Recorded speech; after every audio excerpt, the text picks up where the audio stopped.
Assalamualaikum warahmatullahi wabarakatuh. Alhamdulillahirabbil alamin.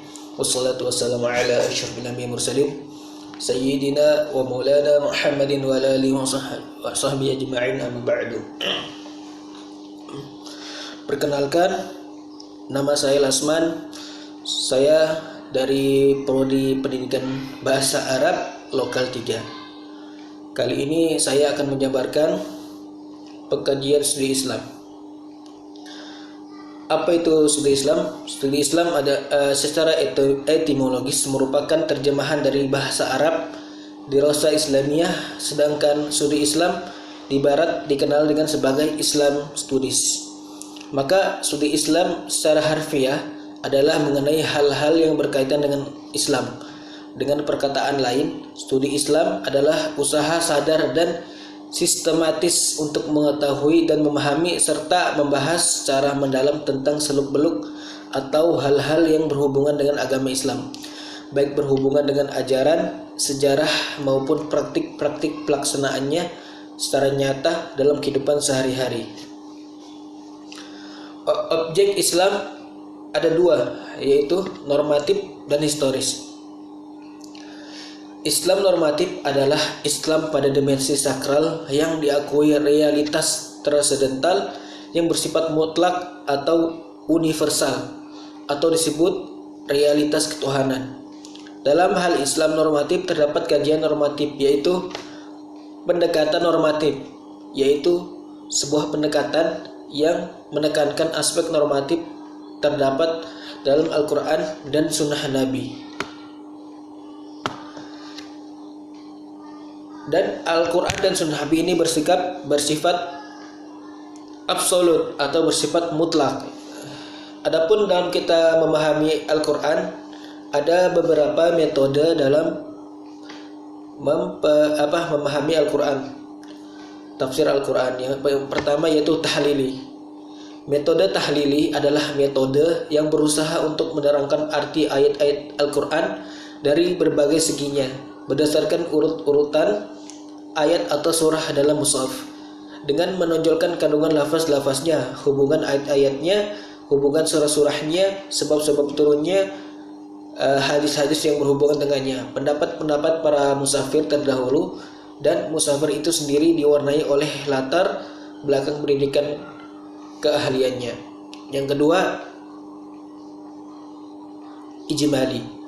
Metode tafsir ijmali yaitu menafsirkan Al-Quran dengan cara singkat dan global tanpa uraian panjang lebar. Metode ijmal atau global menjelaskan ayat-ayat Al-Quran secara ringkas tapi mencakup dengan bahasa yang populer, mudah dimengerti dan enak dibaca. Selanjutnya, muqarrin. Tafsir muqarrin adalah penafsiran sekelompok ayat Al-Quran yang berbicara dalam suatu masalah dengan cara membandingkan antara ayat-ayat atau antara ayat-ayat dengan hadis, baik dari segi isi maupun redaksi, atau antara pendapat-pendapat para ulama tafsir dengan menonjolkan segi-segi perbedaan tertentu dari objek yang dibandingkan. Selanjutnya, tematik. Metode tematik ialah maudhu'i. Selanjutnya maudhu'i.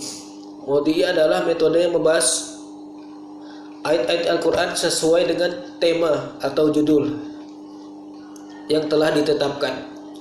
Semua ayat yang berkaitan dihimpun kemudian dikaji secara mendalam dan tuntas dari berbagai aspek yang terkait dengannya, seperti asbabun nuzul, kosakata dan sebagainya.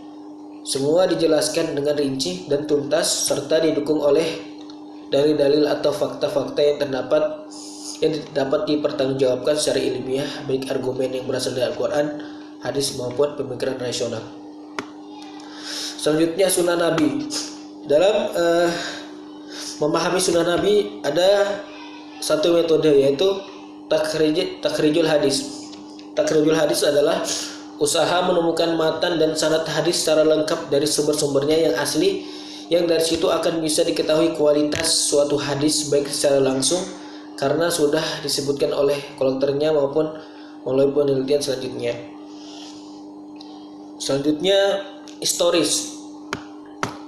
Historis dalam Kamus Besar Bahasa Indonesia yaitu sejarah atau suatu kejadian terjadi pada masa lampau. Islam historis yang dianut pada masa Rasulullah SAW. Historis muncul dikarenakan pemahaman kejadian Islamis. Kaum historis memiliki pemahaman tidak ada pemahaman konsep yang tetap, bisa berubah dikarenakan dua faktor, yaitu ruang dan waktu. Objek historis ini meliputi unsur-unsur. Apa saja unsur itu? Yang pertama penafsiran, yang kedua pemikiran atau ijtihad, yang kedua institusi keagamaan, yang selanjutnya pengalaman, fikih, tasawuf, filsafat,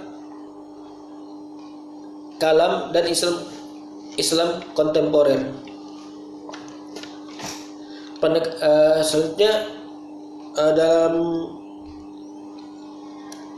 unsur-unsur ini membutuhkan suatu pendekatan. Pendekatannya apa saja? Yang pertama pendekatan teologis. Pendekatan teologis adalah upaya memahami agama dengan menggunakan kerangka ilmu, ketuhanan yang bertolak dari suatu keyakinan bahwa wujud empirik dari suatu keagamaan dianggap sebagai yang paling benar dibandingkan dengan yang lainnya. Selanjutnya pendekatan antropologi. Pendekatan antropologi dalam memahami agama dapat diartikan sebagai salah satu upaya memahami agama dengan cara melihat wujud praktek keagamaan yang tumbuh dan berkembang dalam masyarakat. Melalui pendekatan ini, agama nampak akrab dan dekat dengan masalah-masalah manusia dan berupaya menjelaskan dan memberikan jawabannya. Selanjutnya, pendekatan budaya.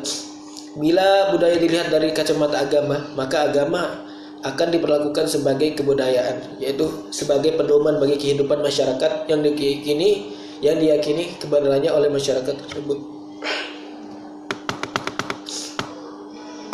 Yang selanjutnya pendekatan sosiologis. Pendekatan sosiologis dalam studi Islam salah satunya adalah dapat memahami fenomena sosial berkenaan dengan ibadah dan muamalah. Pentingnya pendekatan sosiologis dalam memahami agama dapat dipahami karena banyak sekali ajaran agama yang berkaitan dengan masalah sosial. Selanjutnya pendekatan psikologis. Dalam studi Islam mempunyai peran-peran signifikan untuk menjelaskan gejala-gejala lahiriah orang beragama. Berbekal teori-teori psikologi dan akan mudah mengetahui tingkat keagamaan yang dipahami, dihayati, dan diamalkan seseorang. Selanjutnya pendekatan filosofis. Dalam studi agama berusaha mencari penjelasan dari konsep-konsep ajaran agama dengan cara memeriksa dan memenuhi sistem nalar yang dapat dipahami manusia.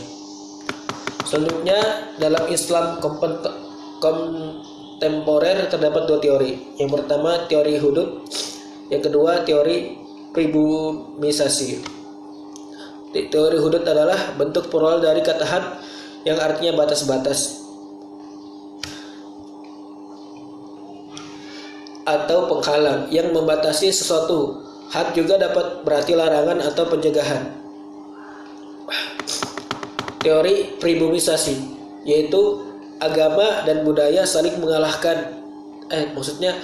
Agama dan budaya tidak saling mengalahkan, melainkan berwujud dalam pola nalar keagamaan yang tidak lagi mengambil bentuk autentik dari agama serta berusaha mempertemukan jembatan yang selama ini melintas antar agama dan budaya.